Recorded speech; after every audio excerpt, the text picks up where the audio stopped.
ये है आपका क्विज 2। क्विज 2 है आपका, और आप इसमें क्या करोगे, जो आपका प्रिंसिपल्स ऑफ टीचिंग है और उसमें आपका प्रेजेंटेशन, सिलेक्शन, ग्रेडेशन, टेस्टिंग, और उसके अलावा teaching of poetry, teaching of pros, teaching of grammar, teaching of composition, ये सारा हम इस वाले क्विज में कवर करेंगे। क्विज नंबर 1 में अपन ने टीचिंग मेथड्स कवर किए हैं, इस वाले में हम ये प्रिंसिपल्स ऑफ टीचिंग, फिर उसके बाद ये जो भी आपका teaching of grammar, composition, prose, poetry है, ये हम करेंगे। सो हम स्टार्ट करें।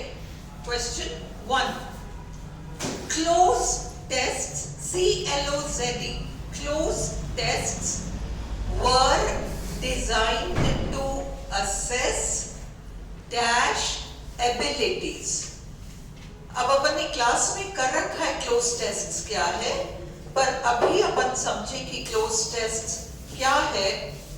जब इस तरह का टेस्ट दिया जाता है कि एक छोटा सा पैराग्राफ टाइप दिया जाता है और उसमें ब्लैंक्स रहते हैं, हर तीसरा, हर चौथा, हर पांचवा शब्द ब्लैंक होगा। वो एक क्रम से होता है, चाहे टेस्ट बनाने वाला हर तीसरा शब्द ब्लैंक छोड़ देगा, हर चौथा छोड़ देगा, हर पांचवा छोड़ देगा। तो ऐसे में बच्चे को पढ़ना पड़ता है और पढ़कर समझना पड़ता है कि वहां पर उस ब्लैंक में हम क्या भरेंगे। तो इस तरह के टेस्ट को क्लोज टेस्ट कहते हैं। और इसकी मार्किंग जो है, नंबर देने के इसका जो तरीका है वो 2 है। पहला, टीचर, सपोज मैं टीचर हूं, मैंने टेस्ट बनाया है, तो फिर मैंने पहले से तय कर रखा है कि इस ब्लैंक में ये शब्द आएगा, इस ब्लैंक में ये शब्द आएगा। अगर बच्चे ने उस चीज को पकड़ लिया और एग्जैक्ट शब्द को उसने डाल दिया, तो फिर उसको एक अलग तरीके की मार्किंग होती है। और अगर ऐसा होता है कि बच्चा एग्जैक्ट शब्द तो नहीं पकड़ पाया, पर आसपास का बिल्कुल सार्थक है, उसने जो शब्द भरा है वो सार्थक है, पर वो एग्जैक्टली वो नहीं है जो टीचर ने सोचा है। फर्क है ना, टीचर ने सोचा है वो का वो शब्द डालना, ये तो एग्जैक्ट वर्ड मेथड कहलाता है, नंबर देने का तरीका है ये। क्लोज टेस्ट तो टेस्ट है, फिर इन द ब्लैंक्स टाइप।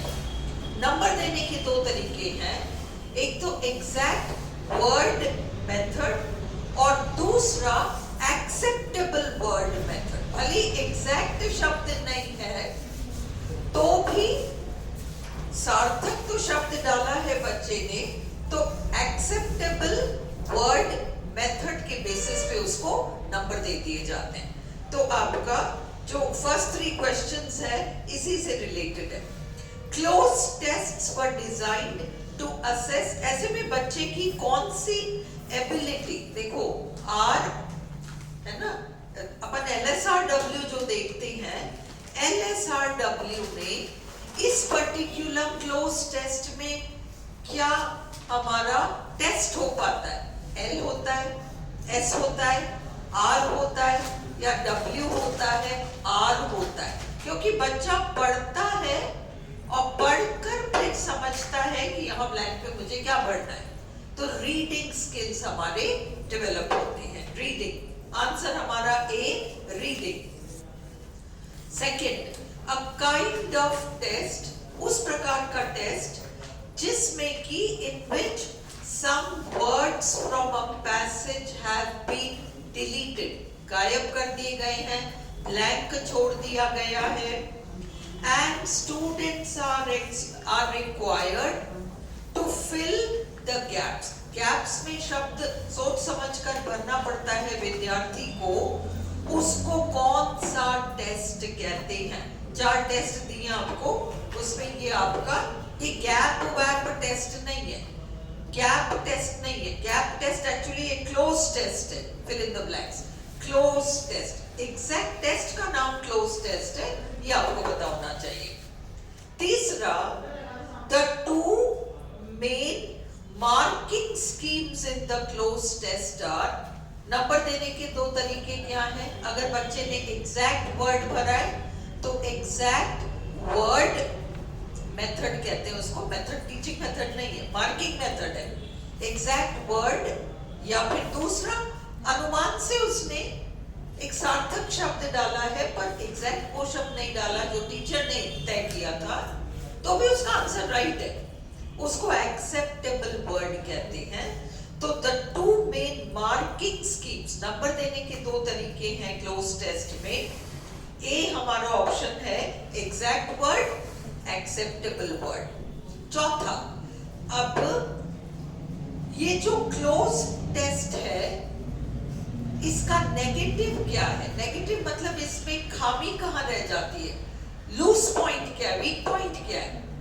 इसमें स्पॉन्टेनियसली अपने मन से कुछ नहीं व्यक्ति कर पाता, जो आया है उसके सामने पैराग्राफ, उसमें वो उसको जितना समझ में आता है बस वही दिखा पाता है। There is no scope in a closed test to assess whether a student can produce language spontaneously. अपने मन से वो भाषा बनाना कभी नहीं सीखता, fill in the blanks जरूर कर लेता है, ये क्लोज टेस्ट में होता है। पांचवा, the best way of teaching a concept to students. भाई स्टूडेंट्स को पढ़ाने का सबसे अच्छा तरीका है कि बच्चे ऑलरेडी जो जानते हैं, नोन, पहले वहां से शुरू करो और धीरे धीरे उन्हें अनजान क्षेत्र तक ले जाओ। ज्ञान का क्षेत्र जो इतना विस्तृत है उसमें जितना बच्चा ऑलरेडी जानता है वो फेमिलियर ग्राउंड पर पहले बच्चे को चलाओ और फिर उसको नई चीजें सिखाई जाए। इसको फ्रॉम नोन टू अननोन कहते हैं। ये हमारा ऑप्शन है बी, नोन टू अननोन। छठा, ग्रुपिंग।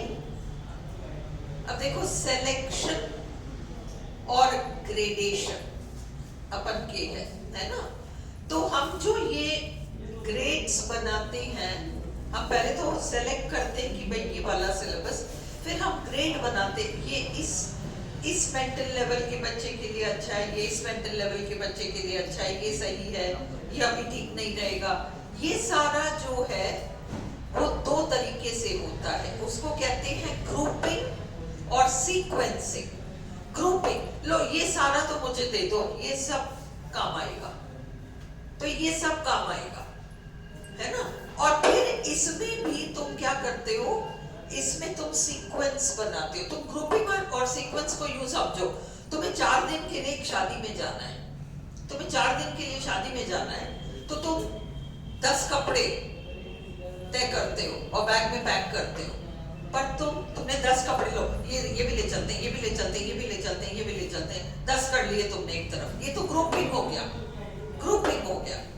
सीक्वेंसिंग, सुबह ये वाला फंक्शन होगा ना, उसमें तो इतने से ही लोग रहेंगे, घर घर के ही रहेंगे, उसमें ये, फिर अगला उसमें वो लंच का टाइम रहेगा, उसमें कुछ और होगा, ये अगला, फिर शाम को तो कार्यक्रम ही होगा, उसमें ये।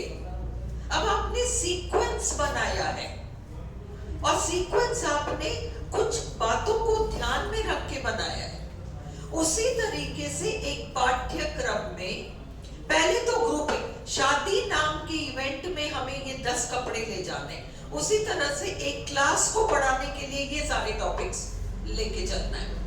अब इन टॉपिक्स में भी पहले ये पढ़ाएंगे, फिर वो पढ़ाएंगे, फिर वो पढ़ाएंगे, ये सीक्वेंसिंग हो गया। और आपने जो तय करके एक ग्रुप में लिया वो सारा आपका ग्रुपिंग हो गया। Is it clear? तो ग्रुपिंग डज नॉट इन्वॉल्व, जब आप स्ट्रक्चर्स लेते हो ग्रामर का पढ़ाने के लिए, लैंग्वेज का जो स्ट्रक्चर्स है, तो उसमें आप क्या इंक्लूड नहीं करते, मतलब ये जो मापदंड हैं इसमें फोनेटिक ग्रुपिंग तो आएगा। भाई बच्चा जब सीखता है तो वो हर तरह का साउंड नहीं सीख पाएगा शुरू में, तो इसलिए थोड़े सिंपल साउंड्स वालों को बिल्कुल फोनेटिक ग्रुपिंग, लेक्सिकल ग्रुपिंग, कुछ शब्द बहुत ही बड़ा हो जाएगा बच्चे वर्ड्स, लेक्सिकल का मतलब वर्ड से, शब्दों से संबंधित, उसमें भी तय किया जाता है कि ये बहुत कठिन पड़ जाएगा बच्चे के लिए, ये सिंपल वर्ड्स, ये इसको भी आधार बनाते हैं। ग्रामेटिकल ग्रुपिंग तो है ही, हर टॉपिक बच्चों के लिए नहीं होता। सिमेंटिक ग्रुपिंग, सिमेंटिक का मतलब मीनिंग संबंधित, उसमें भी बच्चों की जो समझ होती है, समझने की कैपेसिटी होती है, वो कुछ चीजों को समझ सकती हैं जो उनके आज तक लाइफ के अनुभव में रहा है, उनको तो वो समझ जाएंगे। आप उनको बिल्कुल अलग हटकर कुछ पकड़ा दो जिसका उनको सिर पैर कुछ भी नहीं समझ में, कभी अनुभव ही नहीं किया, तो वो उनके लिए मीनिंग वाइज भी सूटेबल नहीं है ना। स्ट्रक्चर ग्रुपिंग, ग्रामर के स्ट्रक्चर्स, लैंग्वेज है ना, स्ट्रक्चर ग्रुपिंग। आखिरी है टेक्स्ट ग्रुपिंग, ये कोई हिस्सा नहीं होता, टेक्स्ट ग्रुपिंग। सातवां, अगर तुम केयरफुली ऑप्शंस देखोगे, थोड़ा सा कॉमन सेंस लगाओगे तो तुम्हें आंसर वैसे मिल जाएगा, और इसके बाद तो अब कुछ पढ़ना ही नहीं है। टेस्ट 1, 2, 3 में से 1, 2 और टाइम मिले तो 3 पूरे से तीनों याद कर लो, आरपीएससी से बाहर कुछ भी नहीं पूछेगी आपसे। सीक्वेंसिंग डज नॉट इन्वॉल्व, अब सीक्वेंसिंग, सुबह ये पहनूंगी, लंच में ये पहनूंगी, फिर शाम की इवेंट में ये पहनूंगी, वो सीक्वेंसिंग है। उसमें क्या नहीं शामिल है? ग्रामेटिकल सीक्वेंसिंग बिल्कुल होता है, ग्रामर की तो सीक्वेंसिंग करते हैं, सिमेंटिक सीक्वेंसिंग करते हैं बिल्कुल, लेक्सिकल सीक्वेंसिंग शब्दों का ये तो हम बिल्कुल करते हैं, है ना। रिदमिक सीक्वेंसिंग कुछ भी नहीं होता। Is it clear? आपको मीनिंग की सीक्वेंसिंग भी समझ में आ गई? मैडम अगर यहाँ पे टैक्सिंग सीक्वेंसिंग आया तो भी, हाँ टैक्स सीक्वेंसिंग, हाँ तो भी वो नहीं होगा, वो ऑप्शन नहीं है आपका। सिंटैक्स भी होता है। हाँ, सिंटैक्स, सिंटैक्स अलग चीज है, स्ट्रक्चर, सिंटैक्स स्ट्रक्चर है, कवर कर रखा है अपन ने, रुको। Which one of the following, आठवां question, does not come under the principle of selection and gradation। आपके सिलेक्शन और ग्रेडेशन के नाम पर, भाई देखो ये सिलेक्शन और ग्रेडेशन दो चीजों का होता है। पहले तो शब्दों का होता है, लेक्सिकल होता है शब्दों का, है ना, और दूसरा होता है स्ट्रक्चरल, मतलब सेंटेंस बनाना, है ना, ग्रामर जिसको हम कहते हैं। एक तो वोकैबुलरी होता है और एक आपका ग्रामेटिकल, वो सारा होता है। तो ये जो शब्दों का सीक्वेंसिंग है, ये सॉरी आपका ग्रेड सिलेक्शन है, इसके 6 पैरामीटर्स हैं, 6 मापदंड हैं। वो 6 मापदंड हैं लर्नेबिलिटी, टीचेबिलिटी, अवेलेबिलिटी, रेंज, फ्रीक्वेंसी और कवरेज, ये 6 हैं। अब आपके ऑप्शंस में है अवेलेबिलिटी, कवरेज, फ्रीक्वेंसी, ये तीनों तो इन 6 में हैं। करेक्टनेस नहीं है, इसलिए आपका आंसर करेक्टनेस होगा, क्योंकि आरपीएससी पूछ रहा है which one of the following does not come, इसलिए। ठीक है, जब स्ट्रक्चर का ये सिलेक्शन और ग्रेडेशन होगा तो उसमें 2 और बातें जुड़ जाएंगी, ये 6 तो होंगी, 2 और होगी, और सीटेट ने एक को और को एक्सेप्टेंस दिया है तो हम उन 9 को मान लेंगे। 9, द स्ट्रक्चरल अप्रोच। अब तुम पहले तो ये समझो कि तुम लोगों को एक्चुअली लास्ट टाइम मैंने जब कॉम्पोजिशन ग्रामर कराया था तो तुम सबके चेहरों पे कंफ्यूजन आ गया था कि बहुत भारी पड़ रहा है ना। तुम थोड़ा सा समझो, और कई जगह जहां आप लोग अटक रहे हो, शब्द हमको अंडरलाइन करके बताना, मतलब अंडरलाइन करके आगे और हमें बताना पड़ रहा है कि ये कौन सा पार्ट ऑफ स्पीच है, तो अपन अटक रहे हैं। कोई कह रहा है कुछ, कोई कह रहा है कुछ, और दोनों ही करेक्ट है एक्चुअली। अब वो क्यों है, तो पहले आप समझो कि ग्रामर में एक तो ट्रेडिशनल ग्रामर है। Traditional grammar parts of speech को मानता है, पार्ट्स ऑफ स्पीच को कैसे जोड़ना है ये सिखाता है। इसका मतलब आपको पता है कि पूरी अंग्रेजी भाषा 8 में से किसी एक पार्ट ऑफ स्पीच में आ जाती है, पूरी अंग्रेजी भाषा। बट पार्ट्स ऑफ स्पीच में से किसी न किसी एक पार्ट ऑफ स्पीच में आई जाती है, ये ट्रेडिशनल ग्रामर है। ट्रेडिशनल ग्रामर है, ठीक है, समझ में आई? अब अगर इस तरह के सेंटेंस में, suppose we get a sentence, he went out at night, है ना, या blessings come from above, blessings come from above, तो ऐसे में above को अगर अंडरलाइन किया है तो ट्रेडिशनल ग्रामर कहेगा कि ये एडवर्ब है। बाद में बांटना, ट्रेडिशनल ग्रामर कहेगा कि ये एडवर्ब है। आई बात समझ में? क्योंकि ट्रेडिशनल ग्रामर तो एक एक शब्द का विश्लेषण करके बताता है कौन से पार्ट ऑफ स्पीच में जाएगा, ये एक एक शब्द को देखता है भाषा के, ये आर्टिकल है, ये डिटर्मिनर है, ये फलाना है, ये वो है, मतलब हर शब्द का उसके पास एक जवाब है कि ये है, ये है, उसके पास आंसर है। अंडरस्टूड? तो ट्रेडिशनल ग्रामर शब्द, उसका यूनिट है शब्द। स्ट्रक्चरल ग्रामर क्या करता है? स्ट्रक्चरल ग्रामर करता है, कहता है कि कोई भी व्यक्ति जो अंग्रेजी बोलता नहीं है, आप उससे उम्मीद कर रहे हो कि आप भाषा बोलना सीखो, फिर आप उसको पूरी भाषा सिखाने के चक्कर में ग्रामर एक एक शब्द का करते हो, वो कहां तक करेगा? उसको तो मोटा मोटा दो और भेज दो, मोटा मोटा दो, ये एक एक शब्द का मत करो। अब आप ऐसा करो, ये 3-4 शब्दों को एक डब्बे में डालो, इन 3-4 शब्दों को दूसरे डब्बे में डालो, ये 2-3 शब्दों को तीसरे डब्बे में डालो, और इन 3-4 शब्दों को चौथे डब्बे में डालो, और इन 3-4 शब्दों को 5वें डब्बे में डालो। उनके पास 5 डब्बे हैं। स्ट्रक्चरल ग्रामर के पास 5 डब्बे हैं, ट्रेडिशनल ग्रामर के पास 8 डब्बे हैं, पार्ट्स ऑफ स्पीच। अंडरस्टूड? और स्ट्रक्चरल ग्रामर के पास 5 ही डब्बे हैं। कौन से डब्बे हैं? जिसको आप एलिमेंट्स ऑफ अ सेंटेंस कहते हो, स्पोका, SPOCA, ये 5 डब्बा है। अब अगर इन द किचन है तो ट्रेडिशनल ग्रामर के हिसाब से इन प्रेपोजिशन है, द डिटर्मिनर है, किचन नाउन है। Traditional grammar. स्ट्रक्चरल ग्रामर इनको अलग, द को अलग, किचन को अलग नहीं देखेगा, तीनों को एक डब्बे में डालेगा और फिर तय करेगा कि ये कॉम्प्लीमेंट है या ये एडवर्बियल है। आई बात समझ में? तो वो 5 को मान रहा है और ट्रेडिशनल ग्रामर 8 को मान रहा है। तो स्ट्रक्चरल ग्रामर में लैंग्वेज को सिंपल बनाने के लिए नॉन नेटिव स्पीकर्स के लिए, नॉन नेटिव, मैं इसको डिटेल में समझाऊंगी क्योंकि मैंने अभी रोहित को जो शीट्स दिए थे सुबह, उसमें मैंने आपको चारों तरफ, अब आपको ग्रामर में कंफ्यूजन नहीं होगा और शायद वो क्वेश्चंस भी टफ नहीं लगेंगे, है ना?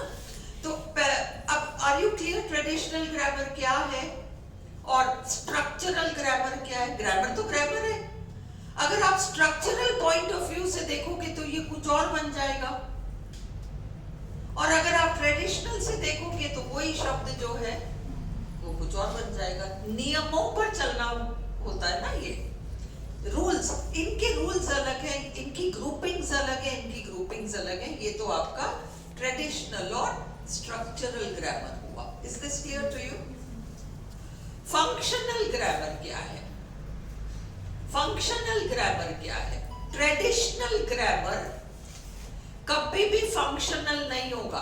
ट्रेडिशनल ग्रामर कहेगा हमारी भाषा सीखनी है तो हमारे तरीके से सीखो, हम जैसे बोलते हैं, हम जैसे क्लासिफाई करते हैं, बारीकियां सारी सीखो। Traditional grammar. फंक्शनल ग्रामर कहेगा देखो भाषा का काम क्या है, क्या करोगे भाषा का? बोलना ही तो है।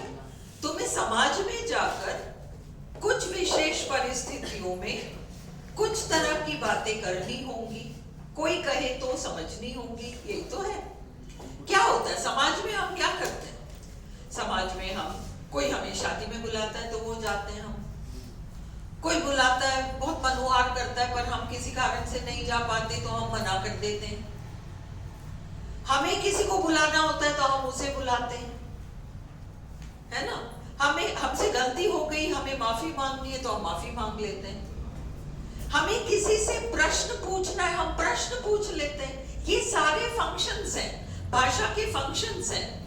अब आप समझो कि ट्रेडिशनल ग्रामर और फंक्शनल ग्रामर में अंतर क्या होगा।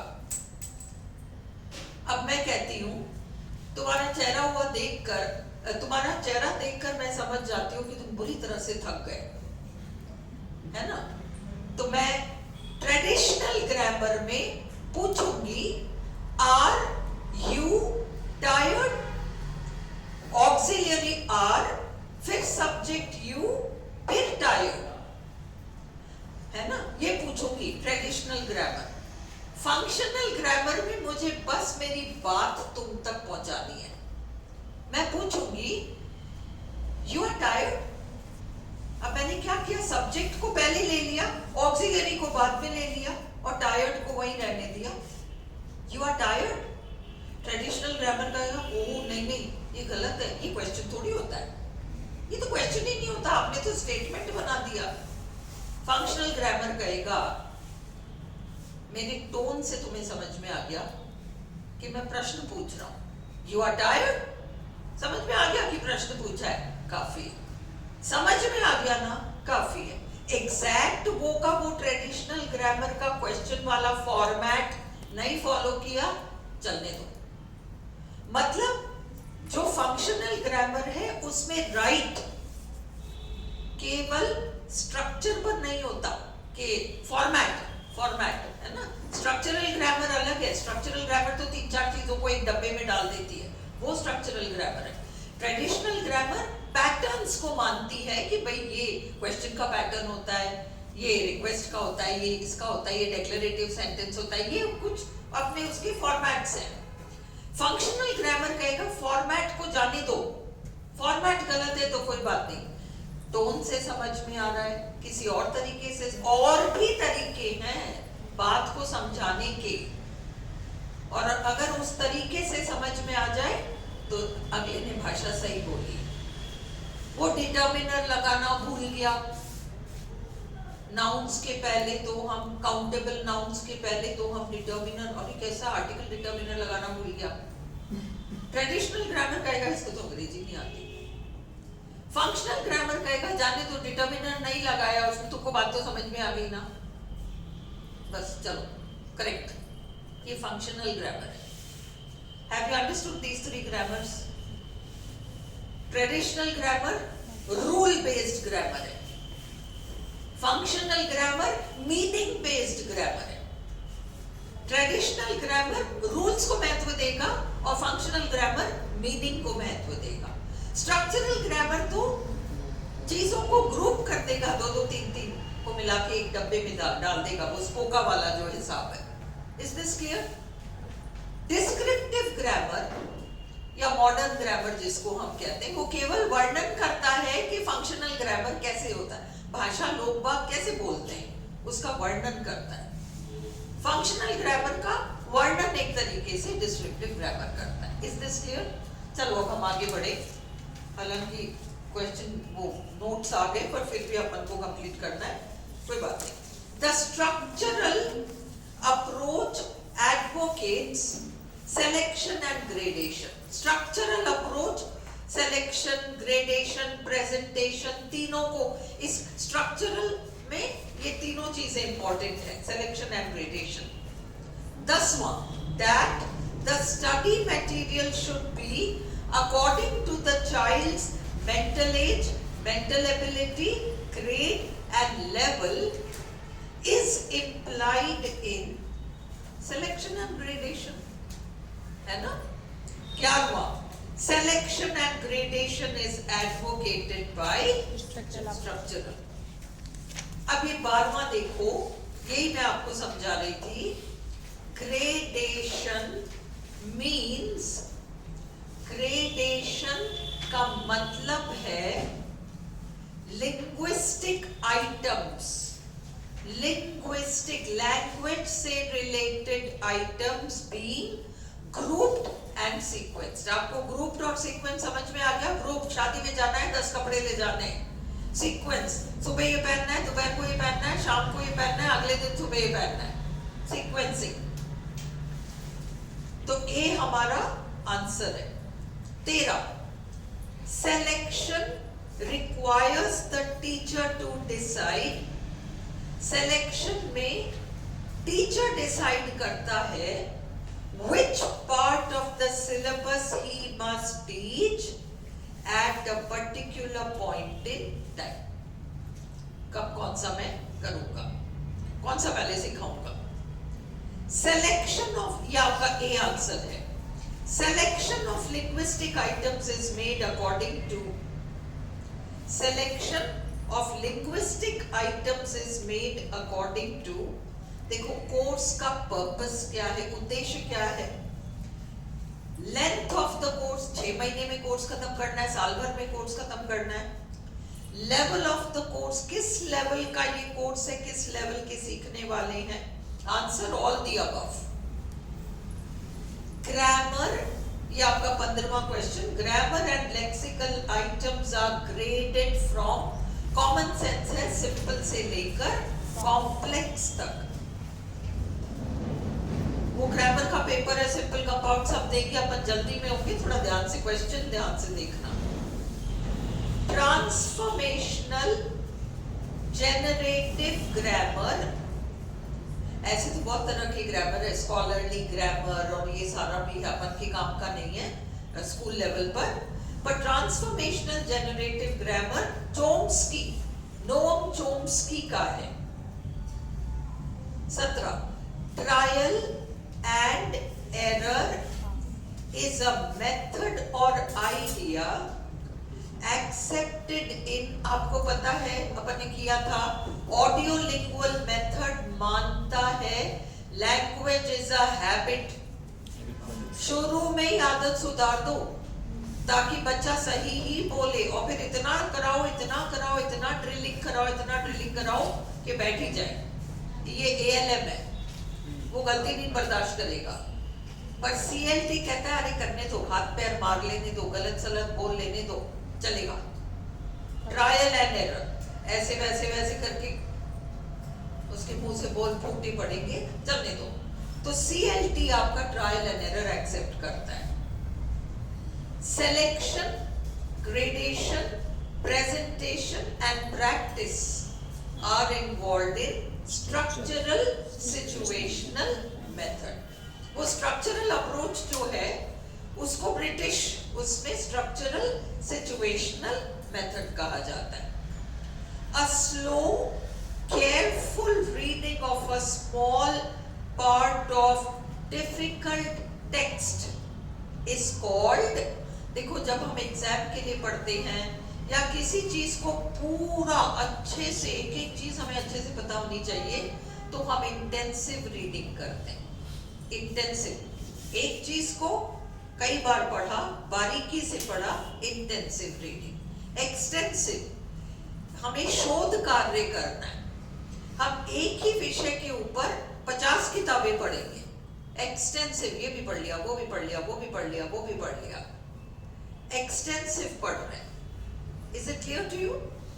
तो इसको इंटेंसिव रीडिंग कहते हैं। 19, which of these is not the criterion for the selection of structures? हमने वो teachability, learnability, वो 6 पैरामीटर्स देखे थे, उसमें अब 3 और जुड़ जाएंगे। 2 और तो जुड़ ही गए, यूजफुलनेस है ना, और प्रोडक्टिविटी 2 जुड़ गए, और एक CTET ने जोड़ा है, वो भी हम एक्सेप्ट करेंगे। हमारा आंसर है कॉम्प्लेक्सिटी, वो नहीं है।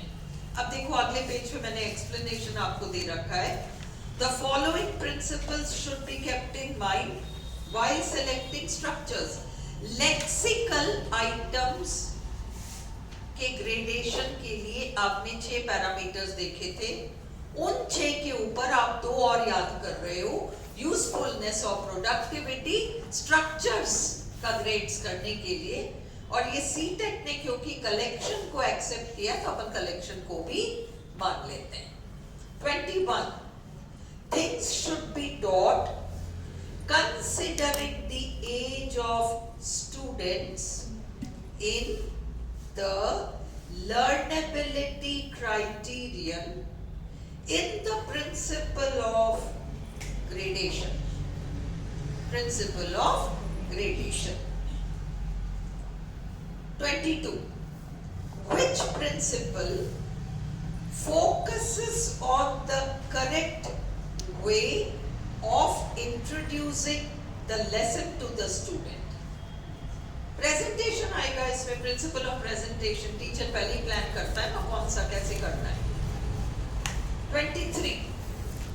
Which of the following tests is based on the behavioral view? याद रखो, language is a behavior. Behavioral view का मतलब ये जो है habit फॉर्मेशन हो जाएगा। शुरू से हर चीज ही करेक्ट करो, लापरवाही मत रखो। तो वो तो ट्रेडिशनल टेस्ट्स को मानेंगे। ट्रेडिशनल टेस्ट है ना, पार्ट्स ऑफ स्पीच, एक चीज। तो हमारा आंसर होगा traditional test. Behavioural view habit formation में विश्वास करता है और ट्रेडिशनल टेस्ट को इसलिए यूज करेगा शुरू से हर चीज सही सीखो। एक बार गलत आदत पड़ जाएगी तो फिर उसको सुधारना बड़ा मुश्किल हो जाएगा। Is this clear? 24. Which kind of test is most suitable to test the grammatical ability of a student? देखो, आपसे अगर मैं एक ऐसे लिखवाऊं माई सेल्फ, तो आप लिखोगे, मैं मोटा मोटा आपका ग्रामर पूरा समझ जाऊंगी, आपके टेंसेस में गड़बड़ है ना, आपके फलाने में गड़बड़ है, पकड़ लूंगी मैं। पर अब टेंसेस में भी आपको कितना आता है? टेंसेस में गड़बड़ तो है, या मैंने एक ऐसे पढ़ा और मैंने तय किया नहीं इस बच्चे का टेंस वेंस ठीक है, वैसे इसने सही लिखा है, टेंस वेंस तो ठीक है, पर कितना ठीक है, कितना ठीक है। अब इसको एमसीक्यू पकड़ाओ, अब इसको परफेक्ट, पास्ट परफेक्ट, यहां पर क्यों हैड आएगा या और कुछ क्यों नहीं आ सकता?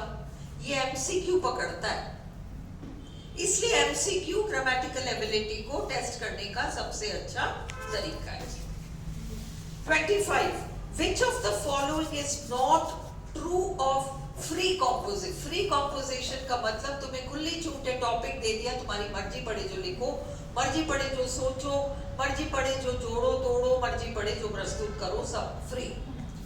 गाइडेड कॉम्पोजिशन का मतलब तुम्हें आउटलाइन दे दिया जाता है, थर्स्टी क्रो, ये आउटलाइंस, ये पॉइंट्स हैं, और तुम्हें स्ट्रक्चर्स भी दे दिए, वो टेंस चल ही रहा है उसमें सब कुछ स्ट्रक्चरली भी उन्होंने कैसे भी फॉर्म कर, अब आप उसको बस जोड़ के अपनी तरफ से थोड़ा बहुत जोड़ के आपने कॉम्पोजिशन प्रस्तुत कर दिया। ये गाइडेड कॉम्पोजिशन है या कंट्रोल्ड कॉम्पोजिशन है। तो which of the following is not true of free composition? इसमें उन्होंने पहला दे रखा है learners themselves produce the ideas and the language, बिल्कुल करते हैं, और दूसरा learners express the ideas given to them, ये नहीं करते, उनको आइडियाज गिवन होते ही नहीं है, आइडियाज गिवन होते ही नहीं है, उन्हें तो फ्री छोड़ दिया जाता है, मर्जी पड़े जो लिखो। अर्जुन तुम अकेले जाके कॉफी पिया है ना? हाँ, चॉकलेट चलो नहीं तुम्हारी टांग खिंचड़ी नहीं, बाद में पियोगी, किसी दिन और पियोगी, आज नहीं। चलो नहीं, okay. Learners express the ideas given to them, ये गलत है। ये गाइडेड कॉम्पोजिशन में होता है कि आइडियाज भी टीचर देता है, स्ट्रक्चर भी टीचर देता है, और बच्चा उसको यूज करके बस बिल्डिंग ब्लॉक्स मिल गए उसको कॉम्पोजिशन ऐसे के, और बच्चा जोड़ तोड़ के थोड़ा अपनी तरफ से लगा के रेडी कर देता है। हाथ पकड़ कर चलाया जाता है कॉम्पोजिशन राइटिंग, कंट्रोल्ड और गाइडेड। फ्री छोड़ दिया जाता है, तुम्हारी मर्जी, जैसे वो आपका फ्री कॉम्पोजिशन है। आंसर हमारा बी है। 26 Which of the following is an attribute of writing? देखो, बोलने में और लिखने में फर्क ये होता है कि लिखने में अगर हमें कोई लिखने की छूट दे दे तो फिर मैं थोड़ा सोच सकती हूँ कि मुझे क्या लिखना है। बोलने को कोई कह दे तो मुझे अभी मुंह खोल के बोलना पड़ेगा, जो मुंह में आए बोलना पड़ेगा, फिर मैं सोचने का टाइम नहीं ले सकती।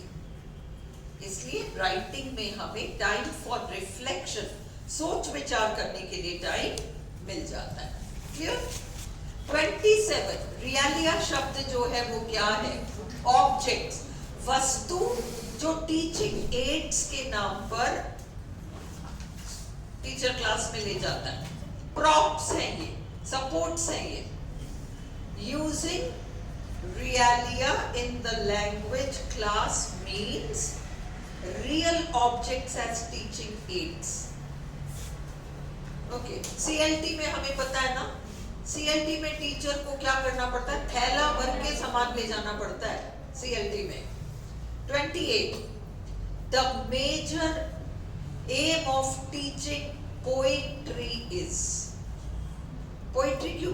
देखो, एप्रिसिएशन एंड डिलाइट। आप मतलब आप उसकी प्रशंसा कर सको, आपको आनंद प्राप्त हो, ये है एप्रिसिएशन एंड डिलाइट। कभी तुमने ध्यान दिया हो, देखो शेर और शायरी होती है, उसमें वो शायर जो है पहले वाले लाइन को 7-8 बार अलग तरीके से गाता है। अपन आतुर होते हैं जानने को अगला लाइन क्या होगा, और उसमें फिर वो तुकबंदी कैसे बिठाएगा, और इतने सुंदर तरीके से तुकबंदी बिठाएगा कि मजा आ जाएगा अपने को। बढ़िया सेंस निकला, म्यूजिकल एक वो भी बैठा और हमें डिलाइट महसूस हुआ, है ना। तो पोइट्री का मेन एम होता है appreciation and delight, enjoyment and appreciation. तो ये वाला भाव एक्सप्रेस करने वाले कोई भी शब्द आए, enjoyment and appreciation. When we sing a rhyme in an English language classroom, हम क्या करते हैं? बच्चों को साउंड से फेमिलियर कराते हैं।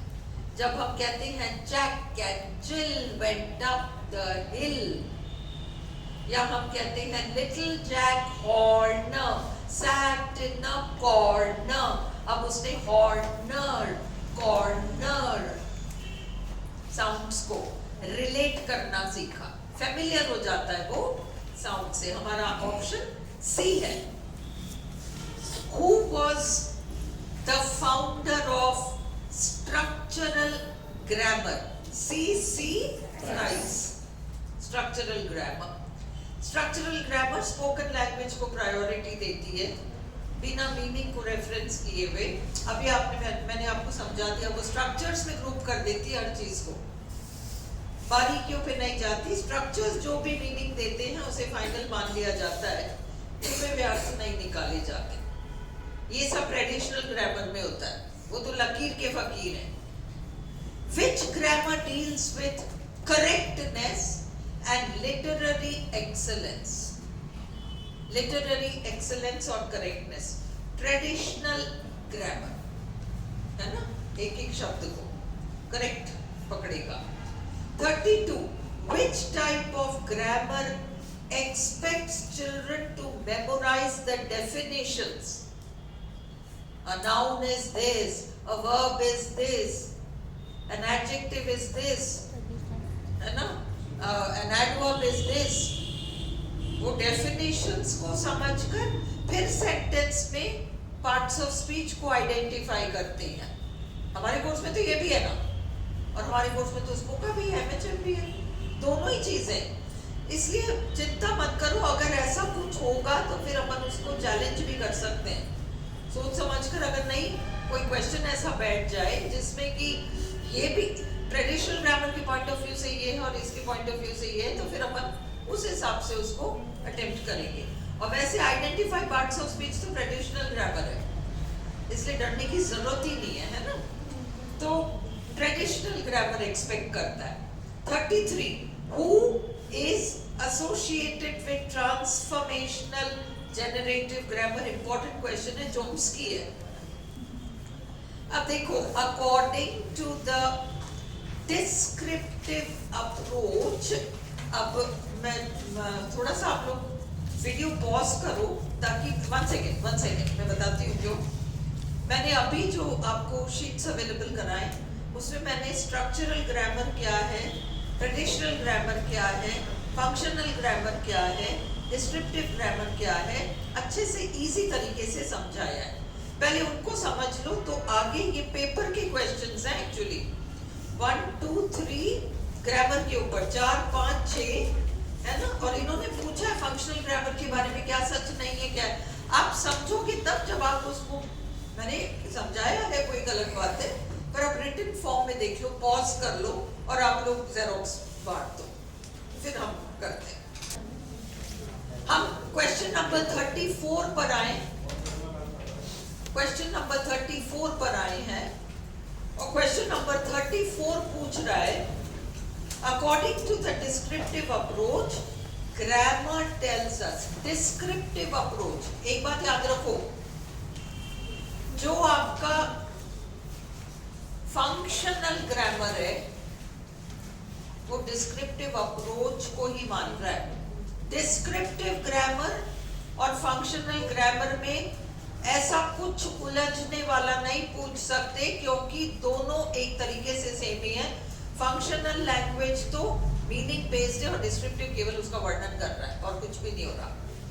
बट ये अपना 34 question, according to the descriptive approach grammar tells us, और पहला ऑप्शन है कि भाषा को यूज कैसे किया जा रहा है, ये फंक्शन, ये आपका डिस्क्रिप्टिव है। ओके, फंक्शनल ग्रामर बताता है कि भाषा की ये कुछ स्पेसिफिक फॉर्म्स हैं और इन्हें इस तरीके से यूज किया जाता है। अब उसमें आप ऊपर नीचे कुछ भी कर सकते हो, अभी हम समझेंगे। डिस्क्रिप्टिव ग्रामर सिर्फ ये बताता है कि भाषा कैसे है, भाषा जैसे भी है यूज में उसको डिस्क्राइब करता है, इसे मॉडर्न ग्रामर भी कहते हैं। ट्रेडिशनल ग्रामर भाषा के स्ट्रक्चर से रिलेटेड रूल्स को बताता है। ट्रेडिशनल ग्रामर का दूसरा नाम है प्रिस्क्रिप्टिव होना। क्लासिकल ग्रामर या कई प्रिस्क्रिप्टिव ग्रामर नाम आता है, क्लासिकल ग्रामर या प्रिस्क्रिप्टिव ग्रामर। अब तो अभी जो पीडीएफ ग्रुप में डाला है उसको देख लो, ये है ट्रेडिशनल ग्रामर, क्लासिकल ग्रामर, जो कि जिसकी प्रकृति या स्वभाव कैसी है, प्रिस्क्रिप्टिव है। क्या होता है प्रिस्क्रिप्टिव? आप एक डॉक्टर के पास जाते हो, आपको हरारत भी हो रही है, सिर भी दुख रहा है, जुकाम भी हो रहा है, पता ही नहीं क्या क्या हो रहा है। अब डॉक्टर आपको प्रिस्क्राइब करता है, दवाई की दुकान में हजारों दवाइयां हैं, तुम्हें ये इस मात्रा में इस अंतराल में लेना है। प्रिस्क्रिप्शन, नियम सारे बता देना, ये प्रिस्क्रिप्टिव ग्रामर आपका ट्रेडिशनल ग्रामर है, ठीक है। प्रिस्क्रिप्टिव ग्रामर और दूसरा है डिस्क्रिप्टिव ग्रामर, या तो प्रिस्क्रिप्टिव ग्रामर या डिस्क्रिप्टिव ग्रामर, या तो ट्रेडिशनल ग्रामर या फंक्शनल ग्रामर। फंक्शनल काम चलाओ। प्रिस्क्रिप्टिव ग्रामर के ऊपर अगर कोई भी प्रश्न आए तो देखो क्या क्या, प्रिस्क्रिप्टिव ग्रामर भाषा को बहुत बढ़िया बना देता है, आपको भाषा में एक्सपर्ट बना देगा, है ना।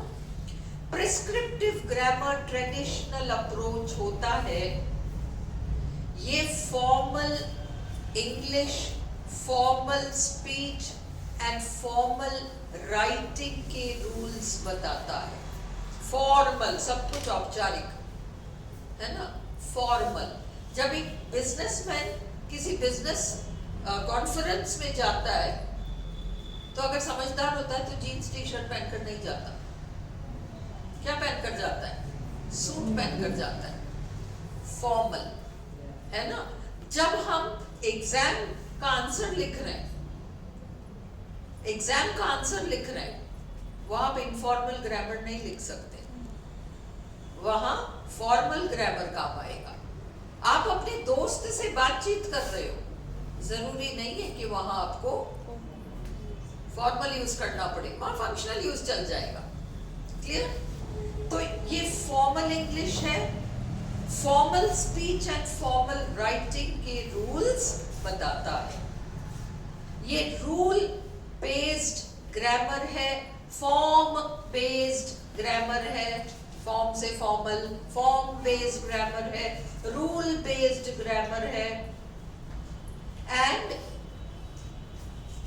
जैसे सेंटेंस में पहले डिस्क्रिप्टिव, अब समझो ट्रेडिशनल ग्रामर, जैसे सेंटेंस में पहले डिस्क्रिप्टिव एडजेक्टिव आएगा, उसके बाद ही कलर एडजेक्टिव आएगा, ये ट्रेडिशनल ग्रामर है।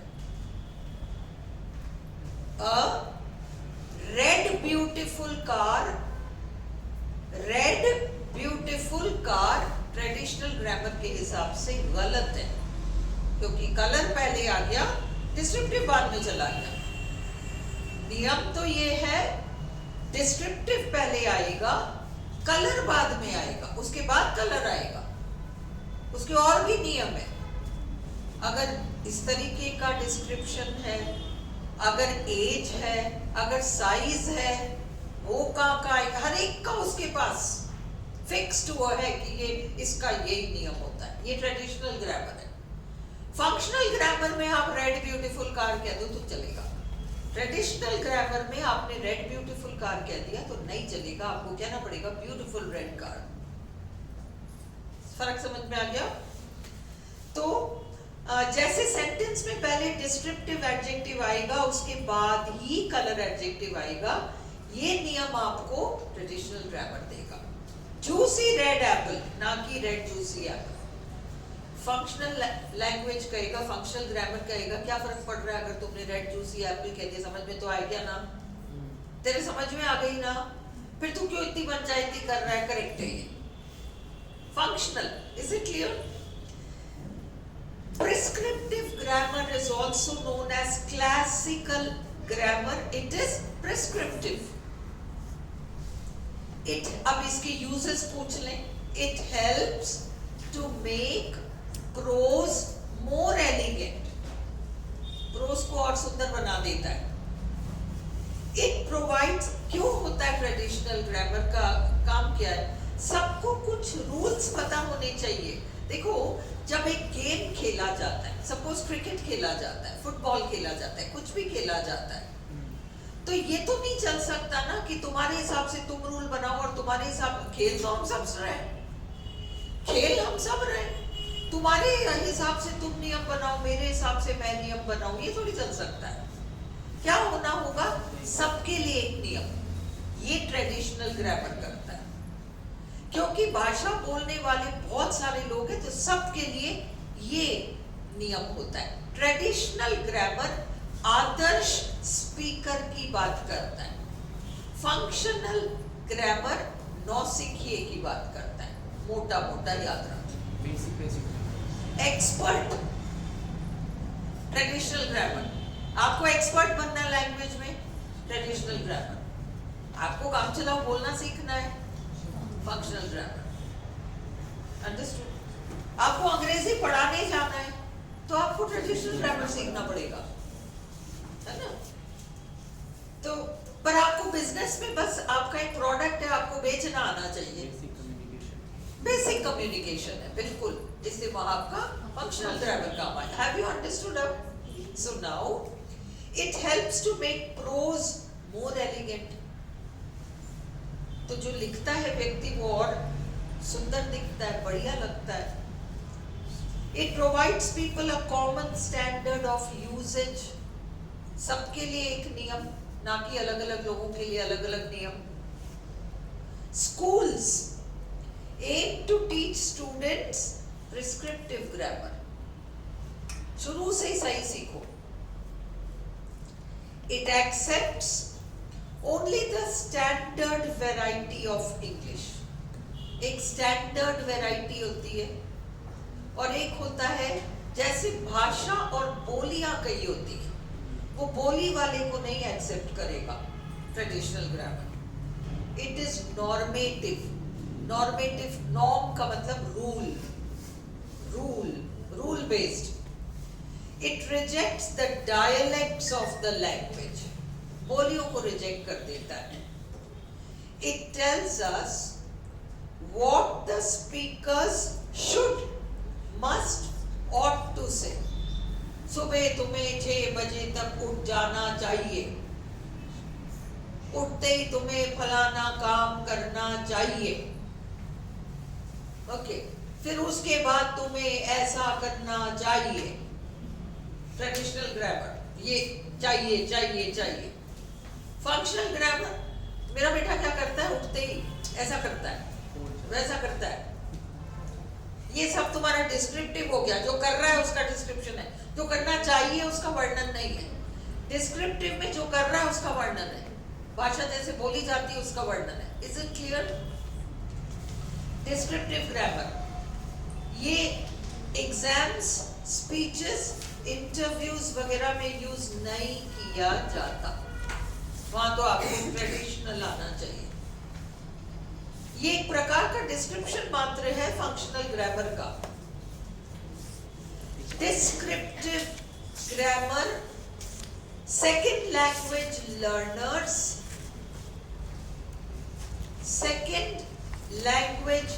लर्नर्स, नॉन नेटिव स्पीकर्स के लिए काम आसान कर देता है। काम चलाओ भाषा चल सकता है ना। प्रिस्क्रिप्टिव ग्रामर बताता है कि भाषा कैसी होनी चाहिए। डिस्क्रिप्टिव ग्रामर बताता है कि भाषा कैसी है, मेरा बेटा क्या करता है। सुबह उठ के मेरे बेटे को क्या करना चाहिए, ये नहीं, मेरा बेटा एक्चुअली करता क्या है। डिस्क्रिप्टिव, फर्क समझ में आ गया? ये सब रटना मत, समझ लो तो तुम वैसे आंसर कर दोगे। प्रिस्क्रिप्टिव ग्रामर आदर्श या आइडियल स्पीकर की भाषा के रूल्स बताता है। डिस्क्रिप्टिव ग्रामर आम स्पीकर, अरे वो तो जा रहा है अपना एक प्रोडक्ट, वो बिजनेसमैन है, एक प्रोडक्ट बेचने के लिए उसको जाना है, पर वहां सब लोगों को अंग्रेजी आती है तो इसलिए उसको जितना बोलना आना चाहिए। वो प्रोफेसर नहीं है जिसको कि एक शोध लेख लिख के किसी बहुत प्रेस्टिजियस मैगजीन में छपवानी है, इसलिए उसके लिए वो थियोरेटिकल प्रिस्क्रिप्टिव ग्रामर की आवश्यकता नहीं है। डिस्क्रिप्टिव ग्रामर आम स्पीकर की भाषा का वर्णन करता है। Is this also clear? चलो हम अगले पे चले। Functional grammar developed by Michael Halliday in the 1960s। देखो, नोशनल फंक्शनल सिलेबसेस, विल्किंस, ये अलग है। फंक्शनल ग्रामर 1960 के दशक में इसका विकास किया गया। इसका एक ही उद्देश्य है, कम्युनिकेटिव कॉम्पिटेंस। किसका टर्म है कम्युनिकेटिव कॉम्पिटेंस? लिंग्विस्टिक कॉम्पिटेंस तो चोम्स्की का टर्म था। कम्युनिकेटिव कॉम्पिटेंस डेलहाइम्स का टर्म है। ये फिंगर टिप्स पे रखो। डेलहाइम्स, it serves the communicative purpose. It takes on a descriptive approach. वर्णन करता है बस। It's a natural grammar. It is social and cultural grammar. Social and cultural grammar. हम इसे एक एग्जाम्पल के माध्यम से समझते हैं। अभी जो आपको मैंने समझाया, सपोज हमें क्वेश्चन पूछना है, क्या तुम थके हुए हो? ट्रेडिशनल ग्रामर, तुम तो डोकरे हो गए हो ये सभी से। ट्रेडिशनल ग्रामर, कौन ने बोला यस? हाँ, धवन। और धवन के दादाजी 90 इयर्स की एज में 15 लीटर पानी भरा हुआ बाल्टी उठाते थे और इतना नालायक। हाँ इसलिए थक गए। अच्छा चलो ठीक है, फिर तो ठीक है, मान लिया। नहीं तो वहां से वो घूरेंगे तुम्हें। चलो तो are you tired? Functional grammar ये नहीं मानता कि क्वेश्चन के लिए स्ट्रक्चर क्वेश्चन वाला ही होना चाहिए। आप स्टेटमेंट को ही क्वेश्चन वाले टोन में पूछ सकते हो। यू आर टायर्ड, पूछ लिया आपने। फॉर्मेट आर यू टायर्ड नहीं है, पर बात समझ में आ गई सामने वाले को। टोन प्रश्न का है, आपके टोन से पता चल रहा है कि आप क्वेश्चन पूछ रहे हो। स्ट्रक्चरल वो ट्रेडिशनल ग्रामर में जो भी पूछना वगैरह होता है उसका एक फॉर्मेट होता है, वो फॉर्मेट ही सही या गलत को डिसाइड करता है। और ये फंक्शनल ग्रामर में फॉर्मेट हो तो ठीक, और नहीं हो तो उसके टोन से समझ में आ गया तो भी चलेगा, बात समझ में आनी चाहिए, है ना। और भी मापदंड है सही गलत का फैसला करने के लिए। भले ही auxiliary plus subject plus tired वाला स्ट्रक्चर आपने यूज नहीं किया है। क्लियर? अब स्ट्रक्चरल ग्रामर मैंने आपको जैसा कि बताया, Charles C Fries is the founder, ठीक है। इसमें होता क्या है, groupings in structural grammar are done into elements of a sentence. पोका 5 डब्बे, not individual words. Traditional grammar analyzes individual words. Structural grammar analyzes a group of words classed as a single element. ये clear हुआ? अब मैंने आपको 2 प्रश्न दिए, इनको देख लो। Dash is a form-based prescriptive grammar, form-based traditional grammar.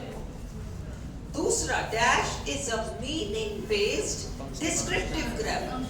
Form-based तो traditional grammar है, meaning समझ में आ गया ना, functional grammar है। Answer C. ये देखो, the difference between traditional grammar and functional grammar is that functional grammar focuses on the way language is put together to communicate meaning for particular purposes. कहने का मतलब है कि बात समझाने के लिए जितना काम चला हुआ आना चाहिए। Functional grammar looks at language as a system of meaning. याद रखना, functional grammar, language is equal to system of meaning. Traditional grammar, Kalpana shorts के लिए इसको लिख दो। ट्रेडिशनल ग्रामर में क्या होता है, language is equal to system of rules. ये तो ट्रेडिशनल में है, समझ में आ गया ये? चलो अब हम 35 पर जा रहे हैं। Teaching of grammar is particularly useful for, teaching of grammar किसके लिए यूजफुल है? एक्यूरेसी, आप एक्यूरेट बोल सको। प्रश्न 35 इसके लिए। 36, which grammar believes that a learner should observe the samples of the language? Sample, नमूना मात्र देख लो, ऐसा बोला जाता है। ऐसे अब तुम इसमें तोड़ो मरोड़ो कुछ भी करो, बस अपनी बात समझाना सीख लो। ये डिस्क्रिप्टिव ग्रामर है। Classify them and then derive generalisations. इनमें से कोई सा भी नहीं, ना ट्रेडिशनल ना स्ट्रक्चरल, है ना, ना इधर। डिस्क्रिप्टिव ग्रामर बताता है कि ये है भाषा, ये है नमूने भाषा के। 37, guided composition is one in which pupils are supplied with all the necessary structures and vocabulary. 38, which of the following is not an example of free composition written activities? Free composition written activities. Levelled, guided आ गया ना, controlled या guided शब्द देख लो, ये free composition का उल्टा होता है। 39, which is not true of functional grammar। क्या not true है? अब इसमें मैंने तुम्हें अभी समझाया है, तुम इन चारों को, मैंने तो आंसर बता दिया बी है, पर उससे काम नहीं चलेगा, रटना नहीं है, तुम चारों को पढ़कर देखो कि तुम्हें समझ में आया कि फंक्शनल क्यों है। इट इनिशियली प्रेजेंट सम नमूने, examples, and then infers the rule of principle. ये फंक्शनल करता है ना?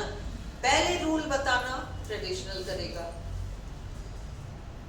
सी, बी मत देखो अभी। सी, it concentrates on practice of correct forms, no, traditional करता है, and avoids the use of abstract and technical terminology। अस्पष्ट बातों की बातें नहीं, चर्चा नहीं करता, है ना? It concentrates on practice of correct forms and avoids the use of abstract and technical terminology। अब तुम इसमें उलझ सकते हो, क्योंकि शुरू में कह रहा है करेक्ट फॉर्म्स, और फिर बाद में कह रहा है कि एब्स्ट्रैक्ट और उसको अवॉइड करता है, टेक्निकल भाषा को अवॉइड करता है और एब्स्ट्रैक्ट को अवॉइड करता है। देखो, करेक्ट फॉर्म्स का ये मतलब नहीं है कि पार्ट्स ऑफ स्पीच एक, इट्स नॉट दैट। इसका ये मतलब हुआ कि आप भाई फंक्शनल लैंग्वेज में भी प्रैक्टिस तो कराते तो हैं, है ना? बुलवाते तो हैं आपको, और आपको कैसे अपनी बात को कन्वे करना है इतना तो आपको आना होगा, पर ये नहीं किया जाता कि एब्स्ट्रैक्ट, अस्पष्ट, बिल्कुल डेली कॉमन यूज इन चीजों को नमूना या मॉडल बनाकर आपके सामने प्रस्तुत किया जाता है। बिल्कुल नोन से अननोन तक जा रहा है। अननोन को तो पहले लाएगा ही नहीं। जहां पर अननोन को पहले इंट्रोड्यूस किया जाता है, वहां क्या हो रहा है आपको पता ही नहीं है, बट आपको एक रूल दे दिया गया है, अब आप इसको करो। ये वाला concept functional known to unknown वाला है, और इसलिए ये सी भी हमारा फंक्शनल ग्रामर के बारे में सही है। It conceives of grammar as a practical application. उस दिन हर्षिता ने कहा था ना कि बिल्कुल प्रैक्टिकल एप्लीकेशन, ये प्रैक्टिकल है। वो प्रैक्टिकली भाषा को कैसे बोलते हैं यूं सीख लो, नियम छोड़ो, नियम तो ट्रेडिशनल है। अब भी देखो, it first states a definition और rule and then gives an example as illustration. ये आपका ट्रेडिशनल ग्रामर में होता है, ये आपका जीटी मेथड है ना? 40, select the option which is not included in the structural word category। अपन ने देखा कि most peripheral element एक वाक्य में adverb भी होता है, इधर से उधर सरक जाता है। देखो, in the morning I go for a walk। in the morning prepositional phrase कब का जवाब दे रहा है, इसको मैं वहां सरका सकती हूँ, I go for a walk in the morning। तो ये स्ट्रक्चर के लिए इंपॉर्टेंट नहीं है, ये मूवेबल एलिमेंट है, फिट हो जाता है। 41, which step is prominent in the syntax of the teaching model of memory level and understanding level। अब ये थोड़ा सा गहराई में घुसकर पूछा है कि आरपीएससी में आज तक क्वेश्चन ये नहीं आया है, बट क्योंकि आरपीएससी ने ग्रामर वाले उसमें हिस्से में हमको थोड़ा उलझा के प्रश्न पूछे हैं ना, इससे ये एक दो प्रश्न आप जान लो। अब मेरे ख्याल से मुश्किल भी अभी ये लास्ट 7, 8 है, बाकी तो सब इजी था, रटने वाला कुछ भी नहीं है।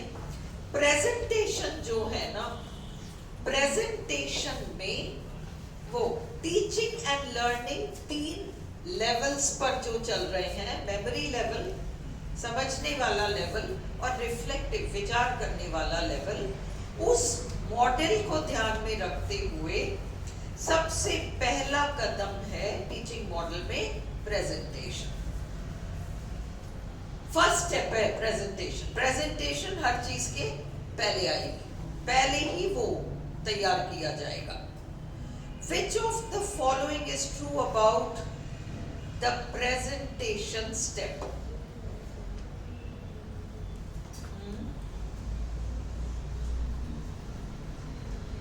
One second. इन्होंने एक तो अपन को दिया मेमोरी लेवल, अंडरस्टैंडिंग लेवल. अब तुम इसको ना इस चीज से जोड़ो. अपन ने 3 पीस पढ़े थे. क्या थे वो 3 पीस? Presentation, practice, production. ये था प्रेजेंटेशन. उसमें फर्स्ट स्टेप था, है ना.